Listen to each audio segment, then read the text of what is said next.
Skill master के YouTube class में आपका बहुत बहुत स्वागत है। आज के क्लास में हम लोग बात करने वाले हैं जो हमारे भारत स्किल के क्वेश्चन बैंक हैं उसके बारे में हम लोग बात करेंगे। ये हमारा फीटर ट्रेड से रिलेटेड है क्वेश्चन, जो हमारे क्वेश्चन है फीटर रिलेटेड से वो उस पर हम बात करेंगे। ठीक है, तो ये हमारा सेट वन है। अब सेट वन का कहने का मतलब है कि जो हमारी फर्स्ट सेट है, जो हमारा फीटर ट्रेड है, वो फीटर ट्रेड का जो हमारा सेमेस्टर वन का क्वेश्चन है वो मॉड्यूल वन है और उस टॉपिक का नाम है सेफ्टी। ठीक है, तो हमारा ये सेफ्टी का टॉपिक है, इस पे हम लोग बात करेंगे। यह हमारे जो निम्मी का क्वेश्चन बैंक है उसी का क्वेश्चन बैंक है। इस सेट में हमें दो सेट मिलेगा, मतलब टोटल 42 क्वेश्चन है जिसको हमने दो पार्ट में डिवाइड किया है, सेट वन और सेट टू। और सेट वन में हम बात करेंगे 21 क्वेश्चन के बारे में, और सेट टू हमारा जो होगा उसमें भी हम अगले जो 21 क्वेश्चन है उसके बारे में बात करेंगे। ठीक है, तो आइए बात करते हैं अपने जो हमारा सेट वन है उसके पहले क्वेश्चन के बारे में।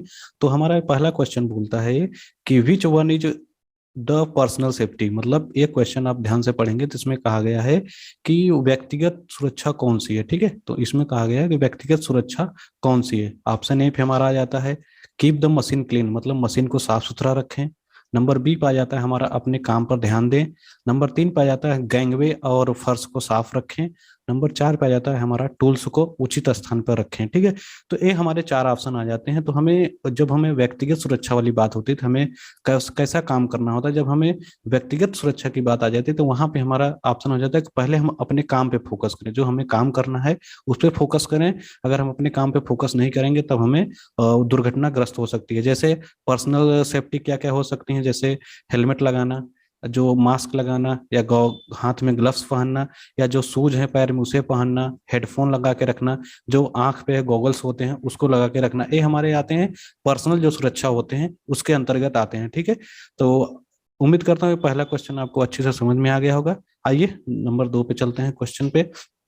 नंबर दो क्वेश्चन का आता है कि निम्न में जो मैंडेटरी सिंबल है, मैंडेटरी सिंबल का मतलब होता है कि अनिवार्य, मतलब आपको इसे फॉलो करना ही होता है। ठीक है, अब इसमें आता है जो हमारी ये ट्रायंगल के रूप में बनी है, ये किस टाइप का जो सिंबल होता है वो किस टाइप का होता है। क्योंकि ये ब्लैक एंड व्हाइट है तो इसमें कलर आपको समझ में नहीं आएगा, तो इसमें आपको हम दिखा दें जो हमारी ए वाली सिंबल होती है उसे बोलते हैं स्टाफ। ठीक है, अब स्टाफ कलर की कैसी होगी, जो हमारी अनिवार्य होती है तो उसमें ए हमेशा ब्लू बैकग्राउंड में होता है और इस पे व्हाइट में जो भी कुछ बनाए गए होते हैं ये हमारा व्हाइट बैकग्राउंड में होता है। जो हमारे मैंडेटरी सिंबल होते हैं, जो हमारे अनिवार्य और जिसे हमें फॉलो करना ही करना होता है। जैसे हमें, जैसे अगर कहीं पे ये वाला फर्स्ट वाला इमेज लगा है तो इसमें क्या बोल रहा है, जो हमें पहनना है वो हमारा हेलमेट है। जैसे तो हमें सेफ्टी हेलमेट पहनना अनिवार्य है। हाई विजिबिलिटी वेस्ट जो है हमारे, जो पट्टी होती है, जैसे हाईवे पे काम करते हैं तो उसमें जो चमकती है पट्टी उसे पहनना अनिवार्य है। गॉगल्स आपको पहनना अनिवार्य है। मतलब ये सब चीजें आपको अनिवार्य होती हैं। तो उसी का एक रूप है हमारा जो ये ट्रायंगल के रूप में बना होता है, इसे बोलते हैं स्टाफ। ठीक है, ये अनिवार्य के रूप में देखा जाता है। ठीक है, आइए नंबर तीन क्वेश्चन पे चलते हैं। नंबर तीन हमारा कहता है कि जो flammable of liquefied solid are classified है, जो हमारे ज्वलनशील लिक्विड होते हैं। अब ज्वलनशील लिक्विडेबल मतलब जैसे जो सॉलिड भी होते हैं और थोड़ा लिक्विड भी होते हैं, मतलब जैसे सेमी सॉलिड बोलते हैं। जैसे इसके अंतर्गत क्या आते हैं, जैसे ग्रीस आ गया, मतलब यही चीज आते हैं। तो ये किस मतलब कैटेगरी में आते हैं, क्लास ए के फायर में आते हैं कि क्लास बी के फायर में आते हैं, या क्लास सी के फायर में आते हैं, या क्लास डी के फायर में आते हैं। ठीक है, तो ये हमारे आते हैं क्लास बी के फायर में। अब क्लास बी या मतलब चारों फायर हम देख लेते हैं। तो हमारा जो ए क्लास का फायर होता है वो ऑर्डिनरी होता है, मतलब जो पहले से होता है, ठोस चीज होते हैं उसमें आते हैं। जैसे इसमें क्या क्या आएगा, वुड आएगा, पेपर आएगा, कपड़े, मतलब जो सॉलिड वाली चीजें होती है वो इसमें आएंगी। ठीक है, नंबर बी वाले फायर में आ जाता है हमारा फ्लेमेबल लिक्विड, मतलब जो थोड़ा लिक्विड में होते हैं वो आ जाते हैं। जैसे ग्रीस हो जाते हैं, ऑयल हो जाते हैं, पेंट हो जाते हैं, सॉल्वेंट होते हैं, जो हमारे वो बी कैटेगरी के फायर में आते हैं। ठीक है, सी कैटेगरी की जो हमारा फायर है, जो इलेक्ट्रिकल, लाइव इलेक्ट्रिकल, मतलब कोई इलेक्ट्रिक करंट के थ्रू, मतलब इलेक्ट्रिक करंट के थ्रू हमारा फायर हो रहा है, आग जल रही है, तो हमारा सी कैटेगरी के अंतर्गत आते हैं। ठीक है, नंबर डी वाले जो कमस्टेबल जो मेटल होते हैं, जैसे सोडियम हो गया, मैग्नीशियम हो गया, उसके अंतर्गत हमारे डी क्लास की फायर आती है। और नंबर के वाली जो फायर होती है, जैसे हम कोई कुकिंग खाना बना रहे हैं, जैसे उसमें वेजिटेबल ऑयल होता है या कुकिंग ऑयल होता है, उसके अगर एनिमल के फैट से हमें आग लगती है तो हमारा के कैटेगरी के फायर के अंतर्गत आ जाता है। ठीक है, तो इसका आंसर क्या हो जाएगा, हमारा क्लास बी के जो फायर होते हैं जिसे हम सॉलिड में डिनोट करते हैं, वो हमारा किस में आ जाएगा, बी में। ठीक है, आइए नंबर चार पे क्वेश्चन पे बात करते हैं। नंबर चार हमारा कहता है which is the immediate life saving procedure. ठीक है, इसका ऑप्शन है मतलब है कि तत्काल जीवन रक्षक प्रतिक्रिया कौन सी होती है। जैसे हमें तत्काल करने मतलब हमें कोई एक्सीडेंट हो गया, अगर हमें तुरंत एक्सीडेंट हुआ तो हमें कौन सी प्रक्रिया अच्छे से अपनानी चाहिए। ठीक है, नंबर 1 पे आ जाता है हमारा फायर, मतलब फर्स्ट एड। नंबर बी पे आ जाता है हमारा कॉल ए डॉक्टर। नंबर सी पे आ जाता है इंटेंसिव गहन देखभाल, इंटेंसिव केयर मतलब गहन देखभाल। या हमें नंबर 4 पे आ जाता है मेडिकल ट्रीटमेंट। तो इसका ऑप्शन हमें, अगर कोई चोट लग रही है तो हमें क्या करना चाहिए था, हमेशा हमें पहले फर्स्ट एड देना चाहिए। जैसे फर्स्ट एड में हमें जो एक गोल्डन आवर होती है फर्स्ट आधा घंटा, उसके अंतर्गत हमें विभिन्न फर्स्ट एड होते हैं। जैसे अगर ब्लीडिंग हो रही है तो हमें ब्लीड को रोक देना चाहिए, जैसे ब्लड ना निकले। अगर कहीं चोट लगी है तो उस पर हल्के से साफ करके टिंचर लगाना चाहिए। ये सब चीजें हमारे फर्स्ट एड में आ जाती है। तो मतलब हमें अगर कोई एक्सीडेंट होती है तो हमें पहले क्या करना चाहिए, फर्स्ट एड देनी चाहिए। फर्स्ट एड देते देते समय हमें डॉक्टर को बुला लेना चाहिए। ठीक है, और उसके बाद हमें कोई मेडिकल ट्रीटमेंट जो होती है उसको करना चाहिए। ठीक है, ये हमारे आ जाते हैं फर्स्ट एड। अब फर्स्ट एड में आ जाता है कि उसमें क्या क्या बॉक्स होते हैं, उसमें क्या क्या अनिवार्य चीजें होनी चाहिए। जैसे बॉक्स में आपको एक कैंची होनी चाहिए, एक कटर होना चाहिए, इसमें आपको बैंडेज होने चाहिए, पट्टी होने चाहिए, और एक मलहम होता है जिसे सिप्लाडिन या कोई मतलब आयोडीन का, मतलब ये हमें एक मलहम भी होना चाहिए। और ठीक है, उसमें एक साफ करने के लिए टिंचर होता है, कुछ इसमें दर्द दर्द निवारक जो दवाई होती है वो रखी जाती हैं। ठीक है, मतलब ये बेसिक बेसिक चीजें हमें यहाँ पे इसमें फर्स्ट एड बॉक्स में रखी जानी चाहिए। ठीक है, आइए अगले वाले क्वेश्चन में चलते हैं, नंबर 5 पे। नंबर 5 हमारा कहता है कि निम्न ऑफ द मतलब name of the warning sign. ये जो हमारा सिंबल है वो किस चेतावनी का मतलब प्रतीक बताइए। जो हमारे ये सिंबल है वो कौन सी चौथा प्रतीक है। क्योंकि ये ब्लैक एंड व्हाइट है तो हमें इसका सिंबल का पता नहीं चलता, लेकिन अगर ट्रायंगल है तो ट्रायंगल हम जान जाएंगे कि हमारी वार्निंग वाली सिंबल है। ठीक है, अब इसको कैसे डिनोट करते हैं, अगर ये जो हमारे अंदर बनी है तो ये किसके, अगर मान लीजिए किसका बना है सिंबल, ये रेलगाड़ी का। ठीक है, और रेलगाड़ी हमारा किस में आएगा, स्कूल में, गॉड में आएगा, अनगार्डेड में आएगा, पेडिस्ट्रेशन क्रॉसिंग में आएगा। तो जो हमारी आती है रेलवे, ये हमारी अनगार्ड में आती है। जैसे रेलवे के जो प्रतीक होते हैं, जैसे पटरी वाली है तो ए वाली आ जाएगी, ट्रायंगल के अंदर ये रेड में बनाए जाते हैं। ठीक है, तो हमारे देख रहे हैं ये जो हमारे सिंबल हैं ये हमारे अनगार्डेड जो रेलवे वाली चीजें होती हैं वो हमारी इसमें आ जाती हैं, जो हमारे वार्निंग सिग्नल है। ठीक है, आगे हमें रेलवे क्रॉसिंग है, आगे रेल की पटरी है, हमें सावधानी से आगे बढ़ना चाहिए, हमें देख के पार करना चाहिए। ठीक है, तो ये हमारा अनगार्डेड प्रोटेक्शन में आ जाता है, जो अनगार्डेड सिंबल होती है, सेफ्टी होती है, उसमें के लिए आ जाता है। ठीक है, आइए नंबर 6 पे चलते हैं। नंबर 6 हमारा कह रहा है कि what is the class of fire caused by the fire wood paper cloth. अब इसमें अभी जस्ट हमने इसके पीछे बात किया था, जो हमारे अगली पीछे वाली क्वेश्चन थी फायर की, कि जो हमारी लकड़ी की अग्नि है या कागज की है या कपड़े की है, जो हमारी आग होती है वो किस कैटेगरी के अंतर्गत आती है, क्लास ए के अंतर्गत आती है, क्लास बी के अंतर्गत, या क्लास सी या क्लास डी। तो हमारी जो लकड़ी होती है सॉलिड वाली होती है वो किस में आती है, नंबर ए में, क्लास ए की फायर के अंतर्गत आती है। अब क्लास ए के फायर में जैसे हमने बताया था आपको, जो क्लास ए वाली फायर होती है वो हमारी ऑर्डिनरी होती है। ऑर्डिनरी में जैसे वुड आ जाते हैं, लकड़ी, पेपर, कपड़े, मतलब जो सॉलिड वाली चीजें होती हैं उसके अंतर्गत आ जाती हैं। ठीक है, तो हमारा ये क्लास ए का फायर हो जाता है। ठीक है, और क्लास बी वाले में हमें क्या आता है, लिक्विड आ जाता है। क्लास सी में हमारी क्या आ जाती है, लाइव इलेक्ट्रिकल जो इक्विपमेंट होते हैं। ठीक है, नंबर क्लास 4 के अंतर्गत आ जाती है जो हमारी मैग्नीशियम कम्बस्टन जो मेटल होते हैं, जैसे सोडियम, मैग्नीशियम, कोई एसिड से जल गए तो हमारा डी के अंतर्गत आता है। और नंबर के अंतर्गत जो कैटेगरी है उसमें कुकिंग जो ऑयल होते हैं, अगर हम उससे जल जाते हैं तो हमारी ये कंबस्टन जो हमारी होती है वो फायर जो के हमारी के कैटेगरी की फायर होती है। ठीक है, आइए नंबर 7 पे चलते हैं। अगला क्वेश्चन नंबर 7 कहता है which fire fire extinguisher filled with carbon tetrachloride. आप ध्यान दीजिए, जो कार्बन टेट्राक्लोराइड होती है और ब्रोमोक्लोरोफिडिल मीथेन जो हमारी होती है, कार्बन टेट्राक्लोराइड और ब्रोमोक्लोरो डिफ्लोरिन मेथेन जो बीसीएफ होती है, वो किस अग्निशामक में भरा जाता है। ठीक है, अब अग्निशामक जो हमारे फायर एक्सटिंग्विशर होते हैं वो जैसे कार्बन के होते हैं, एक हैलोन वाले होते हैं, एक फोम के एक्सटिंग्विशर होती है, एक हमारे ड्राई पाउडर की एक्सटिंग्विशर होती है जो हमारे आग बुझाने के काम आते हैं। तो जो हमारी कार्बन टेट्राक्लोराइड वाली होती है वो होती है हैलोन वाली। ठीक है, जो इसमें कार्बन टेट्राक्लोराइड और ब्रोमोक्लोरो होती है वो इसमें आती है। ठीक है, इसका फार्मूला होता है H3 ये ध्यान दीजिएगा, इसका जो हैलोन वाले का फायर एक्सटिंग्विशर होती है इसका सिंबल होता है H3 जो होती है, इस पे सिंबल पे जो हमारा सिलेंडर होता है इस पे बनाई गई होती है। ठीक है, आइए नंबर 8 वाले क्वेश्चन पे चलते हैं। Which comes under mechanical occupational hazard. अब देखिए इसमें क्वेश्चन कर रहा है कि कौन सा जो है यांत्रिक व्यवसायिक खतरों के अंतर्गत है, मतलब ऐसा कौन सा खतरा है जो मैकेनिकल की खतरा, मतलब कोई चीज अगर मशीनरी काम हो रही है तो वहां पे हमें खतरा देखने को मिलता है। तब इसमें कौन सा आएगा, शोर आ रहा है तो हमारा मैकेनिकल होगा, अगर कोई विषैला चीज हो रहा है तो वो मैकेनिकल होगा, कि अनस्किल्ड जो काम करे वो मैकेनिकल होगा, कि हमारा जो अनगार्डेड मशीनरी है उस पे होगा। तो इसका आंसर हो जाएगा डी। डी अनगार्डेड मशीनरी का मतलब होता है अगर कोई मशीन चल रही है उस पे गार्ड ना लगाया जाए। जैसे ये वाली इमेज में आप देख रहे होंगे, ये जो हमारी येलो कलर की है इसके अंतर्गत आप देखेंगे इसके पीछे बेल्ट चल रही है, ठीक है। तो इस बेल्ट पे हमें क्या है कि इस पे एक कवर जो येलो कलर की है इस पे एक कवर लगाया है। अगर हमारी बेल्ट टूटती है या अगर छिटक जाती है, कुछ उस पे नट बोल्ट लूज होते हैं, तो हमारा मतलब जो खतरा होगा वो इससे बच जाएंगे। मतलब अगर नट बोल्ट टूटते हैं मतलब निकलते हैं तो इस जाली से होते हुए उसके अंदर ही रह जाएंगे। इससे क्या है हमारा जो खतरा है वो टल जाता है। तो इस वाली कैटेगरी जो किसमें आती है, अनगार्डेड मशीनरी में। अगर इस पे गार्ड लगा रहेगा तो हमारा खतरा नहीं होगा, ठीक है। आइए 9 वाले क्वेश्चन में चलते हैं। और 9 वाला क्वेश्चन क्या कर रहा है, how to stop bleeding of injured person. मतलब अगर कोई घायल व्यक्ति का ब्लीडिंग हो रही है तो हम उसे कैसे रोक सकते हैं। उस पर पट्टी बांध देंगे, कि उस पर मरहम लगा देंगे, या उस पर टिंचर लगा देंगे, या मतलब जो घाव है उसे अच्छे से दबाव करके रखेंगे। अब ठीक है, अगर मान लीजिए किसी व्यक्ति को चोट लग जा रही है, ठीक है, अगर आप हाथ में देखिए इसमें हल्की से चोट लगी है, तो पहले हमें क्या करना होता है कि पहले हम उसे ब्लीडिंग जो हो रही है उसको रोकना होता है। तो ब्लीडिंग रोकने के लिए पहले हम सबसे पहले अगर हमें चोट लगती है तो वहां अपने हाथ से दबा लेते हैं, उसको प्रेशर कर दबा लेते हैं। इससे क्या होगा, अगर मान लीजिए चोट लगी है तो हल्का सा प्रेशराइज कर देंगे हाथ से, तो वहां पे हल्की सी ब्लीडिंग रुक जाती है, ठीक है। तो उसके बाद हम उसे दोबारा हल्का सा, उसके बाद उस पर टिंचर लगा के साफ करके मरहम लगा के पट्टी बांध देती है, ठीक है। मतलब कॉटन लगा के पट्टी बांध देंगे तो हमारा किस में आ जाएगा, ब्लीडिंग हमारी रुक जाती है। तो सबसे पहले हमें क्या करना होता है, घाव पर अच्छे से दबाव लगानी होती है, ठीक है। ये देखिए हाथ में इसको चोट लगा है, ठीक है, तो हमें उसके अच्छे से और प्रेशराइज देके काम करना चाहिए, ठीक है। आइए नंबर 10 पे चलते हैं।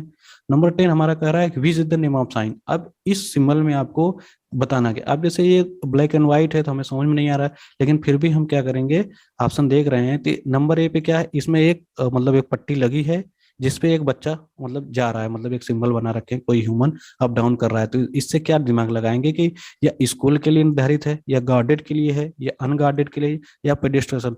अगर मतलब इसका होता है पैदल चलने वाली जो मार्ग होती हैं वही होता है। जैसे कोई इसका मेन ओरिजिनल सिंबल ये होता है, मतलब ये रेड कलर पट्टी में अंदर ब्लैक व्हाइट बनी होती हैं, जिसे हम जेब्रा क्रॉसिंग बताते हैं। इस पे जरूरत हमारा ये ओरिजिनल हो जाता है, इसी को बोलते हैं पेडेस्ट्रेशन क्रॉसिंग बोलते हैं, ठीक है। नंबर 10 हमारी क्वेश्चन हो जाते हैं।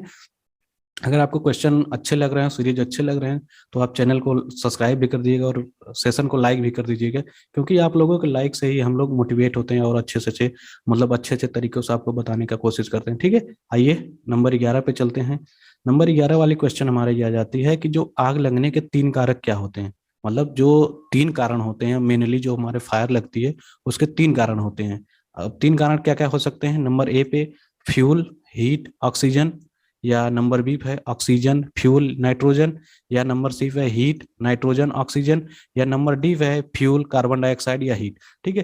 तो हमें क्या करना होता है, जब हमें आग लगती है उसके मेन रीजन क्या क्या होते हैं, मेन जो फैक्टर होते हैं उसमें 3 चीजें होती हैं। एक तो पहली बात ऑक्सीजन होनी चाहिए, नंबर 2 पे आ जाती है हमारे फ्यूल, और नंबर 3 पे आ जाते हैं हीट। जब भी कोई हमारा आग लगेगा तो उसमें 3 फैक्टर काम करते हैं। एक तो पहली बात उसमें हल्की से हमें कहीं उष्मा मिलनी चाहिए, उसके बाद हमें फ्यूल होना चाहिए, और उष्मा अगर फ्यूल दोनों मिल गए तो अगर वहां पे ऑक्सीजन मिल गई तो तुरंत वहां फायर हमें हो जाता है। अगर कहीं आगे आग हमें कंट्रोल करना होता है, तो हमें अगर कहीं आग को बचाना होता है, तो हम अगर आग को बुझाते हैं फायर एक्सटिंग्विशर में, तो मेन हमारा काम ऑक्सीजन को रोकना होता है।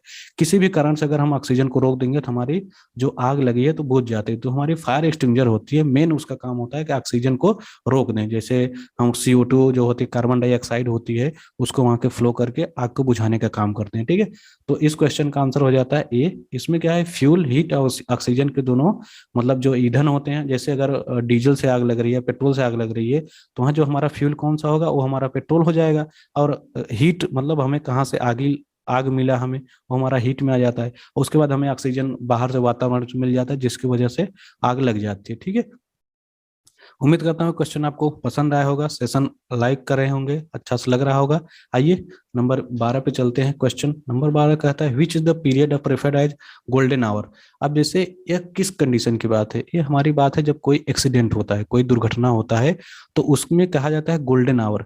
गोल्डन आवर का मतलब होता है कि ऐसा सुनहरा अवसर जहां हमें व्यक्ति को बचाया जा सकता है, इसी को बोलते हैं गोल्डन आवर। अब इसमें क्या अवधि होती है, नंबर ए पे आ जाता है फर्स्ट 30 मिनट।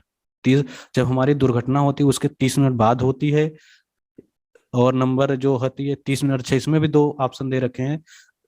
नंबर सिर्फ हमारी आ जाती है 45 मिनट ऑफ एडमिशन, मतलब कहीं अगर एडमिट कर रहे हैं तो उसके 45 मिनट पहले, या 60 मिनट जो हमारी ऑप्शन दिया है इसमें फर्स्ट 60 मिनट आफ्टर ट्रीटमेंट। तो ये गलत हो जाते हैं, तो इसका ऑप्शन हो जाता है ए। मतलब जब कोई एक्सीडेंट होता है तो उसमें कोई अगर एक्सीडेंट हुआ है, चाहे बाइक से हो गया, चाहे मतलब कोई भी एक्सीडेंट हुआ, तो उसके जो पहले 30 मिनट होते हैं वो बहुत इंपॉर्टेंट होते हैं, क्योंकि इसके अंतर्गत जो ब्लीडिंग होती है, उसको जो जान होती है उसको उसको बचाया जा सकता है। तो हमें यहाँ पे अच्छा मतलब तुरंत प्राथमिक सहायता उपलब्ध करानी चाहिए, और हमें जितना जल्दी हो सके उसे हॉस्पिटलाइज करना चाहिए। अगर ब्लीडिंग हो रही तो हमें ब्लीड को रोकें, ठीक है। आइए नंबर 13 पे चलते हैं। नंबर 13 कहता है what is the first step of avoiding accident in work place. आप मतलब वर्क प्लेस पे आप कैसे दुर्घटना को बचा सकते हैं, मतलब कार्यस्थल पर अगर कोई दुर्घटना हो रही है तो हम उसे कैसे बचा सकते हैं, मतलब दुर्घटना से बचने का पहला कदम क्या है।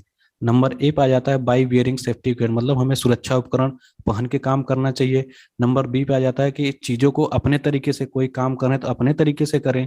नंबर सी पे अगर कर रहे हैं कि सुरक्षा सावधानियों को हमें पालन करके काम करें। नंबर 4 पे आ जाता है अत्यधिक कुशल काम करने के अभ्यास के साथ ये चीजें अगर कोई आप कोई काम कर रहे हैं तो उसके साथ और एक्स्ट्रा चीजें करें, ठीक है। तो इसका आंसर हो जाता है कि हमें जब कोई काम करना होता है, अगर कार्यस्थल पर हमें दुर्घटना से बचना होता है, तो हमें जो सेफ्टी सावधानियां हैं हमें उसे फॉलो करके काम करना चाहिए। जैसे हमें सेफ्टी के जो वहां पे जैसे जो काम हो रहे हैं उसी के कारण हमें सेफ्टी भी होती है। जैसे हमने कान में ईयर प्लग लगाया है कि नहीं, जो जो स्लीव है हमारा उसको फोल्ड किया है कि नहीं, और हमारा जो शर्ट है उसे हमने बेल्ट के अंदर रखा है कि नहीं, हाथ में ग्लव्स लगाया है कि नहीं, पैंट हमने फुल पहनी है कि नहीं, बूट कैंप पहना है कि नहीं, जो ग्लव्स हैं हाथ में उसे लगाया है कि नहीं। मतलब एक प्रकार से हमारे जो होते हैं उसे हमें जो अगर एक्सीडेंट में किसी कार से बचना है तो हमें मेन काम हो जाता है कि हमें वहाँ पे जो सेफ्टी से मेजर जो है समस्या है, जो उसकी समस्या है उसको समाधान करते हुए जो वहाँ पे पोस्टर लगे हैं, बैनर लगे हैं, उससे जो रिलेटेड हो हमें उससे पालन करना चाहिए, ठीक है।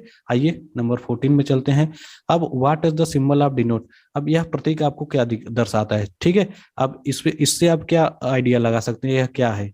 ब्लैक एंड व्हाइट में तो समझ में नहीं आएगा, आपको क्वेश्चन दिखा दें तो ये हमारा जो क्वेश्चन दिया है वो गलत दिया है। इसमें ऑप्शन दिया है गिव वे, ठीक है, और ऑप्शन ए दिया है एब्सोल्यूट, लेकिन जो हमारा आंसर दिया है वो गिव वे हुआ। लेकिन आप यही बताइए जो इसका आंसर दिया है गिव वे, अब गिव वे कैसे होगा। गिव वे जो होती है मतलब हमें इस तरफ से रास्ता दें, तो हमारा ये सिंबल आ जाता है गिव वे का, ट्रायंगल में लिखा होता है हमारा गिव वे सिंबल, ठीक है। और स्टॉप वाली हमारी ए हो जाती है। तो इसके अगर हम दोनों को ध्यान में देंगे तो हमारे जो आंसर होगा इसमें स्टॉप लिखा रहेगा, ठीक है। तो हमारी ये कौन सी इसका आंसर क्या हो जाता है, नंबर ए, ठीक है। तो हमें ये ध्यान में रखना चाहिए कि जो इसका आंसर है हमारा ए होगा, स्टॉप। मतलब जो हमें सिंबल दिखाया गया है वो स्टॉप के अंतर्गत दिखा है। अब स्टॉप वाले का देखेंगे रेड में, अंदर रेड है, अब ए वाली व्हाइट से लिखा गया है, ठीक है। तो हमारा ये रेड सिग्नल में आ जाता है, मतलब ऑप्शन ए इसका स्टॉप सही होगा, ठीक है। आइए नंबर 15 में चलते हैं। नंबर 15 क्वेश्चन कहता है कि what is the colour code of bin of waste paper division. अब इसमें कह रहा है कि अगर कोई इंडस्ट्रियल का क्वेश्चन है, अगर कोई इंडस्ट्री में वर्कशॉप में काम हो रहा है तो वहां पे जो बेकार पेपर होते हैं, कागज होते हैं, उनके अलगाव के लिए हमें जो डिब्बे होते हैं विभिन्न कलर, उनका कोड क्या है। अब जैसे क्या है किसी अगर इंडस्ट्री में काम हो रहा है तो जो वहां पे डस्टबिन प्रयोग होते हैं उनमें विभिन्न कलर कलर के डस्टबिन होते हैं, उनका अलग अलग उपयोग होता है। जैसे किसी डब्बे का कलर लाल है, किसी डब्बे कलर ब्लू है, किसी डब्बे कलर ब्लैक है, किसी डब्बे का कलर ग्रीन है। तो इनमें कौन सा जो डिब्बा होगा, जो हमारा बॉक्स होगा, डस्टबिन होगा, उसका कलर क्या होगा। तो जो हमारे कागज के लिए होते हैं उसका कलर होता है ब्लू, ठीक है। अब देखिए ये विभिन्न टाइप के आपको दिखेंगे। रेड कलर वाले जो प्रयोग होते हैं उसके लिए क्या किया जाता है, ई वेस्ट। जो इलेक्ट्रॉनिक वाली चीजें का वेस्ट होता है हम रेड कलर में रखते हैं, ठीक है। अब जो हमारी पेपर वाली होती है उसे हम रखेंगे ब्लू में, ठीक है। तो हमारा ए ब्लू में आ जाएगा, रेड हमारा इसमें आ जाएगा, और जो ग्लास मतलब कांच से रिलेटेड होती हैं वो हम रखेंगे हरे वाले बॉक्स में, जो हमारी ग्रीन कलर के बॉक्स होगी है, उसमें हम ग्लास से रिलेटेड मटेरियल रखेंगे। और ये जो हल्का ऑरेंज कलर में है वो हमारा आ जाता है मेटल, जो हमारे धातु से चिप्स उप से रिलेटेड होते हैं, वो हमारे मेटल वाले इस वाले बॉक्स में आएंगे। और जो हमारे प्लास्टिक से रिलेटेड होंगे वो हमारे येलो कलर में आएंगे। और जो हमारा एक ग्रे कलर वाला है, जो इसमें ऑर्गेनिक आइटम रखेंगे, जैसे सब्जी के छिलके हो गए, या मतलब जो भी ऑर्गेनिक चीजें हैं, जैसे केमिस्ट्री से रिलेटेड हो जाती हैं, तो कार्बन से रिलेटेड चीजें हैं, वो हमारे इस वाले बॉक्स में आती हैं। ठीक है, तो हमारे ये तीन तीन छह टाइप के डस्टबिन प्रयोग होते हैं, ये हमेशा आपको दिमाग में रखना है। इससे क्वेश्चन हमेशा आपको मिलते रहते हैं, हमारे क्वेश्चन जो बैंक होते हैं वहां पे आपको मिलते रहते हैं। ठीक है, तो आपको ये कलर कोड हमेशा ध्यान में रखना चाहिए। आइए 16 वाले बात करते हैं। अब 16 कोड क्या आता है, क्वेश्चन क्या आता है कि what is the kind of road sign. ठीक है, मतलब यह किस प्रकार का रोड सिग्नेचर, जैसे हमें क्या किस प्रकार का रोड सिंबल है। जैसे एक तो हमें रास्ता बता रहा है, एक हमें ये बता रहा है नंबर ए वाला, जैसे ये पेट्रोल पंप बता रहा है कि आपके राइट साइड जाने पे पेट्रोल पंप है। और इसमें क्या है कि यह एडवांस डायरेक्शन जो हमें है, वो जैसे बता रहा है कि आगे जाने पर लेफ्ट मुड़ेंगे तो दिल्ली के लिए रास्ता जाएगा, सीधा के लिए भी आप दिल्ली जाएंगे, राइट के लिए भी दिल्ली जा सकते हैं बाईपास। अब जैसे यहाँ दिल्ली की जगह और कुछ भी स्टेट हो सकते हैं, तो हमारे ये किस टाइप के सिग्नल होते हैं, मतलब हमें जो सिंबल होते हैं वो किस टाइप के होते हैं। नंबर ए पे पुलिस वाले सिग्नल हैं, नंबर बी पे हमें कॉशन मतलब हमें सावधानी के लिए है, नंबर सिर्फ हमें अनिवार्य के लिए है, या हमें कोई इन्फॉर्मेशन। तो हमें क्या करते हैं, ये हमेशा हमें इन्फॉर्मेशन प्रोवाइड करते हैं। तो इसका आंसर क्या हो जाएगा, नंबर डी। अब जैसे जो ये लगी है हाईवे वाली प्लेट, इसमें देखेंगे आपको सीधे जाने पर 263 किलोमीटर अहमदाबाद है, मतलब ये सब हमें क्या है, एक इन्फॉर्मेशन देते हैं, सूचना देते हैं। और इनका जो कलर कोड होता है वो हमेशा जो इन्फॉर्मेशन वाली होती है उनको ग्रीन में, इसका बैकग्राउंड हमेशा ग्रीन रहता है, और इस पे लिखा कैसे जाता है, व्हाइट से। तो हमेशा हमें ध्यान देना होता है कि जो हमारी इन्फॉर्मेशन होती है उनका तो ग्रीन होता है, लेकिन उस पर व्हाइट कलर से लिखा जाता है कि आगे लेफ्ट में जाना है, राइट में जाना है, वो चीजें हमें दिखाई जाती हैं। तो हमारे किसके अंदर रोड सिंबल जो होती हैं उनमें ये इन्फॉर्मेशन जो सिंबल होती है, इन्फॉर्मेशन साइन होती है, उसके काम करते हैं। ठीक है, आइए 17 वाले क्वेश्चन पे चलते हैं। 17 क्या करे, which fire extinguisher is use for flammable and running liquid fire. अब इसमें क्वेश्चन आ जाता है कि ज्वलनशील और बहने वाले तरल से अगर हमें आग लगती है तो हमें किस अग्निशामक का यंत्र का उपयोग करना चाहिए। अगर हमें कोई आग लग रही है, ठीक है, अगर हमें कोई आग लग रही है, वो कैसी आग है, हमारी फ्लेमेबल है, जैसे डीजल पेट्रोल, मतलब कोई ऐसी लिक्विड है जो बहुत तेज फैलती है, तो उसमें हम कौन सा अग्निशामक यंत्र प्रयोग करेंगे। पहला फोम वाला यूज करेंगे, कि हेलोन यूज करेंगे, कि ड्राई पाउडर यूज करेंगे, कि कार्बन डाइऑक्साइड वाला यूज करेंगे। इसमें चार टाइप के जो फायर एक्सटिंग्विशर हैं उसमें आप किस टाइप के फायर एक्सटिंग्विशर का प्रयोग करेंगे। तो इसमें हम प्रयोग करते हैं, जैसे कोई, अब देखिए अगर पेट्रोल से आग लगी है तो उसमें हमें क्या हमारा जो आग लगने का रीजन क्या होता है, तीन चीजें काम आती हैं। ठीक है, नंबर एक, नंबर दो, नंबर तीन चीजें। अब नंबर एक में हमारी ये आ जाती है हीट, ठीक है, नंबर दो पर आ जाती है फ्यूल, और नंबर तीन पे आ जाती है हमारी ऑक्सीजन। तो अगर हमें आग से बचाना है तो हमें ऑक्सीजन को किसी भी हालत में हमें कंट्रोल करना होता है। ठीक है, तो ऑक्सीजन को कंट्रोल करने के लिए अगर हम पेट्रोल में, जैसे पेट्रोल से आग लगी है तो हमें अगर पानी डालते हैं, अगर कोई लिक्विड बुझा तो बुझती नहीं है पानी से, तो हमें वहां पे किस टाइप के जो हमारे फोम होते हैं, फोम टाइप के जो एक्सटिंग्विशर प्रयोग करते हैं उसका प्रयोग करते हैं। अब फोम वाले एक्सटिंग्विशर क्या होता है, ये हमें जैसे फोम देते हैं, मतलब ये झाग के रूप में फेंकते हैं, जहां जितने दूर आग लग रहा है वहां पे झाग फेंकते हैं। अब झाग लगने से क्या होगा, जितना एरिया ये कवर करेंगे उसके आगे अच्छे से कार्बन डाइऑक्साइड वो पूरा लेयर में बढ़ जाता है, मतलब ढक जाता है, जिससे वो जो नीचे का पेट्रोल है वो ऑक्सीजन को पा नहीं पाता। अब ऑक्सीजन पाएगा नहीं तो वो आग हमारी बढ़ेगी नहीं, तो हमारे यहीं पे आग रुक जाती है। तो हमारे जो इसमें फायर एक्सटिंग्विशर होती है, अग्निशामक यंत्र जो हमारी प्रयोग की जाती है, वो फोम वाली यूज की जाती है। ठीक है, तो इसका आंसर क्या हो जाएगा, नंबर ए, जो हमारी फोम एक्सटिंग्विशर होती है उसका प्रयोग किया जाता है। ठीक है, नंबर 18 पे आ जाते हैं हमारी, what A denote ABC of first aid. अब आ जाती है फर्स्ट एड, जब हम प्राथमिक चिकित्सा देते हैं उसमें एक एबीसी मेथड होती है कि ए बी सी, इसके तीन वर्ड हैं ए बी सी। इसमें ए का मतलब पूछ रहा है तो हम आपको पूरा मैटर बताएंगे, ए का क्या मतलब होता है, बी का मतलब क्या होता है, सी का मतलब। तो ऑप्शन में दिया है, ए से क्या होगा, एयरवे होगा, बी से होगा अटेंशन, सी से होगा अरेस्टिंग, या डी से होगा एटमॉस्फेयर। ठीक है, तो इसका आंसर हमारा हो जाता है ए से एयरवे। ठीक है, तो एबीसी का फुल फॉर्म क्या हो जाता है, ए से हमारा हो जाता है एयरवे, मतलब एयर, एबीसी मतलब एयरवे। अब एयरवे जैसे मान लीजिए हमें कोई एक्सीडेंट हुआ है तो एयरवे का मतलब हमें ये जांच करना होता है कि जो उसकी श्वास नली है वो चल रही है कि नहीं, उसके मुंह में कुछ फंसा है कि नहीं। तो हमें अगर कोई एक्सीडेंट हुआ है, कुछ हुआ है, तो पहले उसके मुंह खोल के देखेंगे, उसका पूरा मतलब एयर वाले जो सांस, ब्रीदिंग वाला जो सांस है, उसके नली है, मुंह है, नाक है, वो खाली है कि नहीं, उसमें कुछ फंसा तो नहीं है। तो ये हमें एयरवे की जांच करनी होती है। नंबर बी पे आ जाता है सेकंड नंबर हमारा ब्रीदिंग। अब उसके बाद हम देखते हैं कि वो ब्रीदिंग ले रहा है कि नहीं, उसके सांस चल रही है कि नहीं। तो उसका अगर सांस नहीं चल रही है तो हम कृत्रिम रूप से सीपीआर देते हैं, मतलब उसे ऑक्सीजन कृत्रिम रूप से जैसे मुंह में फंसा के उसे हवा देते हैं, तो हमारा ब्रीदिंग में आ जाता है। नंबर सी पे आ जाता है सर्कुलेशन। अगर हमारी एयरवे साफ है, ब्रीदिंग हो रही है, उसके बाद तीसरे नंबर पर आ जाता है सर्कुलेशन। अब सर्कुलेशन मतलब उसके कहीं ब्लीडिंग कटी तो नहीं है, हाथ उसके कहीं कटे नहीं, कहीं ब्लीडिंग तो हो नहीं रही है। ये तो हमें, या तो उसकी मतलब सर्कुलेशन, ब्लड सर्कुलेशन चल रहा है कि नहीं, उसका दिल का धड़कन चल रहा है कि नहीं, ये हमारे सी नंबर पर आ जाते हैं। ठीक है, तो हमें एबीसी को जब भी फर्स्ट एड होता है तो हमें वहाँ एबीसी तीनों को फॉलो करना होता है। ठीक है, ये हमारे 18 क्वेश्चन यहीं पे कंप्लीट होते हैं। आइए 19 वाले क्वेश्चन चलते हैं। 19 नंबर क्या कहता है कि what is the process of breaking down the materials into organic compound and can be used as manure.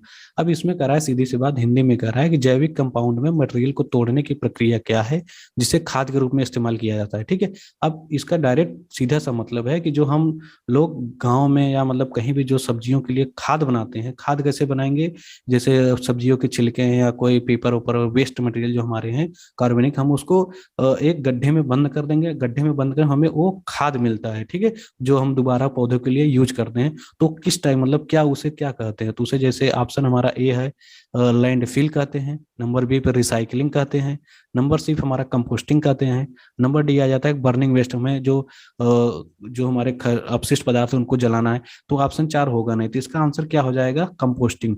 अब इसे ही कंपोस्टिंग खाद कहते हैं। जैसे अगर कोई हमारा वेस्ट मटेरियल जैसे सब्जी के छिलके हैं या कोई मतलब सब्जी है या कोई ऐसी चीज है जो मतलब गल जाती है, जैसे अगर मिट्टी में दबा के रखें तो हमारा वो खाद के रूप में कन्वर्ट हो जाती है। कुछ टाइम लगता है उसमें, लेकिन वो खाद में कन्वर्ट हो जाती है। तो वही है कि हम वो जो हमारी मेन्योर बन जाती है, खाद बन जाती है, जिसे हम क्या बोलते हैं, जैविक खाद बोलते हैं। ठीक है, तो जैविक खाद का उपयोग हम दोबारा पौधों को उगाने में इसका उपयोग करते हैं, जैसे एक गमले में डाल सकते हैं या मतलब खेत में डाल सकते हैं। तो हमारा जो ये बायोडिग्रेडेबल जो होते हैं वो हमें गल के दोबारा खाद बनाते हैं और जिसका हम उपयोग करते हैं। ठीक है, तो ये हमारा किसके अंतर्गत आ जाता है, जो ये प्रोसेस होती है खाद बनाना, इसे बोलते हैं कंपोस्टिंग। ठीक है, तो आंसर हमारा हो जाता है सी कंपोस्टिंग, मतलब इसे बोलते हैं। लगभग इसका अगर यूज किया जाए तो बहुत ज्यादा मतलब इसमें कोई हानिकारक केमिकल नहीं होते हैं। जो ऐसे चीजों से यूरिया उरिया डाल के काम करते हैं, तो यूरिया से हमें बचाता है और हमें कोई हानिकारक केमिकल से, वेस्ट से बचाता है। ठीक है, आइए नंबर 20 वाले क्वेश्चन चलते हैं। What is the colour code of plastic. देखिए हम बता रहे थे आपको, अगर आप उसको प्लास्टिक वेस्ट का जो डस्टबिन है आप उसे रिवाइज नहीं करेंगे तो प्रॉब्लम हो सकती है। तो उसी में रिलेटेड हमारा देखिए अगला वाला क्वेश्चन आ गया हमारा कि जो प्लास्टिक का कचरा होता है उसका कलर कोड क्या होता है। नंबर ए रेड होता है, नंबर बी पे ब्लू होता है, नंबर सी पे ग्रीन होता है, नंबर डी पे येलो होता है। आपको 4 टाइप के ऑप्शन है, तो इसमें आपको बताना है कि कौन सा यूज होता है। ठीक है, तो आपको जैसे रेड होता है, अब दिमाग लगाइए, बुद्धि लगाइए, जो जस्ट अभी हमने पीछे पढ़ा था उसको क्या था। ठीक है, ए के लिए हम लोग क्या यूज किए थे, ई वेस्ट, ब्लू के लिए हम लोग क्या यूज थे, पेपर। तो ठीक है, वही है कि दोबारा हमें जो प्लास्टिक के लिए यूज करेंगे वो हमेशा कौन सा कलर कोड होगा, उसका येलो कलर का होगा। ठीक है, मैं दोबारा रिवाइज कर दे रहा हूँ। जो रेड कलर की होगी हमारी ई वेस्ट के लिए होगी, जो हमारी पेपर होगी वो ब्लू कलर की होगी, अगर किसी कांच से रिलेटेड है, ग्लास से रिलेटेड है तो हमारा हरे कलर में होगी, अगर ऑरेंज कलर में हल्का है तो हमारा कोई धातु से रिलेटेड चिप्स उप्स है तो हमारे इस मटेरियल में रखेंगे, बॉक्स में रखे जाएंगे। प्लास्टिक से रिलेटेड हमारा है तो येलो में, अगर कोई ऑर्गेनिक चीज है, ऑर्गेनिक चीजें हैं तो हमारा इस वाले बॉक्स में रखे जाएंगे। तो हमें ये ध्यान रखना होता है। ठीक है, आइए सेट 1 के जो हमारी लास्ट क्वेश्चन है आज की, उसका लास्ट क्वेश्चन के बारे में बात करते हैं। ये हमारा आ जाता है फाइल के जो है उसे यक्स का नाम दिया है। जो हमारी फाइल होती है उसमें ए दिया है, जो कि ए वाला पार्ट है इसे क्या बोलते हैं, इसे डिनोट करके बाहर निकाला है, जिसे क्या बोलते हैं। ठीक है, हील बोलते हैं कि टैंक बोलते हैं कि फेरुल बोलते हैं कि फाइल लेंथ बोलते हैं। ठीक है, आपको इसमें से बताना है कि जो ये बॉक्स है इसमें इसे क्या बोलते हैं। ठीक है, तो मैं आपको सीधा सीधा बता देता हूँ कि जो हमारी फाइल होती है उसे इस वाले पार्ट को हील बोलते हैं। ठीक है, अब आइए एक करके देख लेते हैं। अब जो हमारे यहाँ पे पॉइंट होती है, हल्का से ट्रिल्ट होता है यहाँ पे, तो इसी को बोला जाता है पॉइंट। जो हमारी फाइल होती है, ये जो ऊपर वाले प्लेट होते हैं इसे बोलते हैं फेस, और जो यहाँ पे ये चीजें जो बची है, जो यहाँ पे पूछ रहा है, उसे बोलते हैं हील। ठीक है, जो यहाँ पे बिना जिस पे मतलब टीथ कटी नहीं होती है उसे हीट बोलते हैं, हील बोलते हैं। और जो अंदर की तरफ इसके हैंडल के अंदर जाती है उसे बोलते हैं टैंग। ठीक है, अब इसकी जो लेंथ होती है यहाँ से पूरे पॉइंट तक जो लेंथ होती है वो स्विस मतलब जो होती है वहां तक लेंथ नापी जाती है। और अगर अमेरिकन में लिया जाए, अमेरिकन लेंथ में पूरी फाइल की लेंथ मापी जाती है। ठीक है, तो आज के क्लास में हम लोग जस्ट पूरे जो हमारे फीटर रेट के जो निमी के क्वेश्चन है उसके टोटल 21 क्वेश्चन को कर लिए हैं। और इसके जो अगले क्वेश्चन होंगे, अगला सेट होगा, उसमें हम लोग बात करेंगे सेकेंड वाले जो पार्ट है उसमें उसके 21 से 42 तक क्वेश्चन है टोटल। तो 42 क्वेश्चन टोटल हैं। तो पहले सेट में हम लोग 21 क्वेश्चन कर चुके हैं। इसके जो अगला सेट होगा हम उसमें बात करेंगे, जो 21 क्वेश्चन है हमारे उसके बारे में बात करेंगे। ठीक है, आइए और क्लास को यहीं पिन करते हैं। अगर आपको कुछ पूछना है, कमेंट करना है, अगर आपको क्लास अच्छी लगी हो तो आप हमें कमेंट करके बताइए, कुछ सुझाव देना चाहते हैं हमें कमेंट करके बताइएगा। ठीक है, और हाँ एक बात और, चैनल को सब्सक्राइब जरूर कर लीजिएगा। ठीक है, ओके।